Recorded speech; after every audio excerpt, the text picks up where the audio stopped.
উত্তরের সীমান্তবর্তী জেলা লালমনিরহাটে জনবল সংকটে জর্জরিত সদর হাসপাতাল। সরকারি স্বাস্থ্যসেবা ভরসার জায়গা হলেও চিকিৎসক সংকটে ভোগান্তি চরমে। জেলার সদর হাসপাতাল ১০০ শয্যা থেকে ২৫০ শয্যায় উন্নীত হলেও জনবল বৃদ্ধির কোনো ব্যবস্থা হয়নি। ফলে রোগীরা ভোগান্তিতে পড়ছেন এবং প্রয়োজনীয় চিকিৎসা পাচ্ছেন না। দর্শক, এ বিষয়ে আরও বিস্তারিত জানাতে লালমনিরহাট থেকে যুক্ত হচ্ছেন আমাদের সহকর্মী খায়রুল ইসলাম।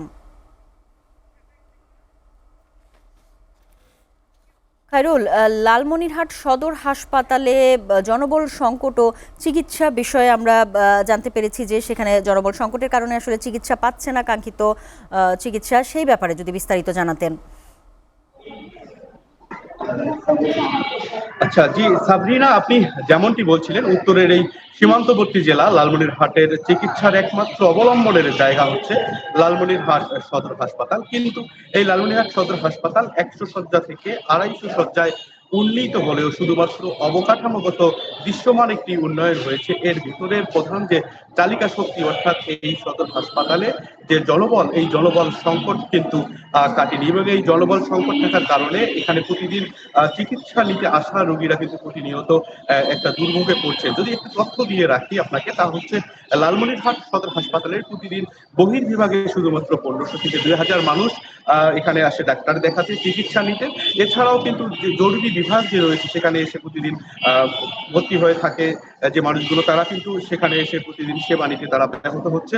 এই কারণে কিন্তু লালমনিরহাট এই সদর হাসপাতাল থেকে যে পেশেন্টরা আসছে তাদেরকে রেফার করা হচ্ছে রংপুরের যে মেডিকেল কলেজ আছে সেখানে রেফার করা হচ্ছে। আর কি তথ্য আপনাকে দিয়ে রাখি, লালমনিরহাট সদর হাসপাতালের এই যে জনবল সংকট, এই জনবল সংকট কিন্তু প্রতিনিয়ত দৃশ্যমান হচ্ছে। এবং এই জনবল সংকটের আরেকটি বিষয়, তা হচ্ছে এখানে সিনিয়র কনসালটেন্ট ২০ জন থাকার কথা, কিন্তু এখানে সিনিয়র কনসালটেন্ট রয়েছে মাত্র ৩ জন, জুনিয়র কনসালটেন্ট ৪২ জনের বিপরীতে আছে মাত্র ৩ জন, এবং আবাসিক মেডিকেল অফিসার একজনও নেই, এবং আবাসিক সার্জন ৪ জনের মধ্যে ৪ জনই শূন্য। মেডিকেল অফিসার টোটাল ১০৪ জনের মধ্যে আছে মাত্র ১১ জন। সর্বোপরি এই যে হাসপাতালটি রয়েছে, এই হাসপাতালের যে ১০০ শয্যা থেকে ২৫০ শয্যায় উন্নীত হয়েছে, এখানে কিন্তু জনবল মাত্র আছে ২০%, কিন্তু এই হাসপাতালটিকে চালাতে হচ্ছে এই জনবল দিয়ে। তবে আমরা সংশ্লিষ্ট কর্তৃপক্ষের সঙ্গে কথা বলেছি, সংশ্লিষ্ট কর্তৃপক্ষ আমাদেরকে যা জানিয়েছে যে এই সদর হাসপাতালে প্রতিনিয়ত যে মানুষরা আসছে চিকিৎসা নিতে, রুগীরা আসছে, এই রুগীদেরকে কিন্তু চিকিৎসা দিতে তারা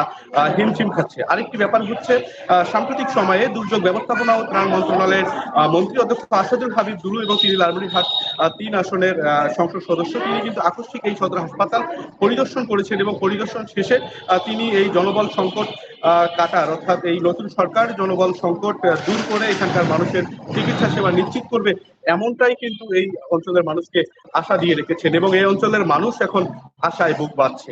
এই ছিল আমার কাছে লালমনিরহাট সদর হাসপাতালের জনবল সংকট নিয়ে যে সমস্যা হচ্ছে তার শেষ মুহূর্তের পরিস্থিতি। সাবরিনা। খায়রুল, আপনাকে ধন্যবাদ।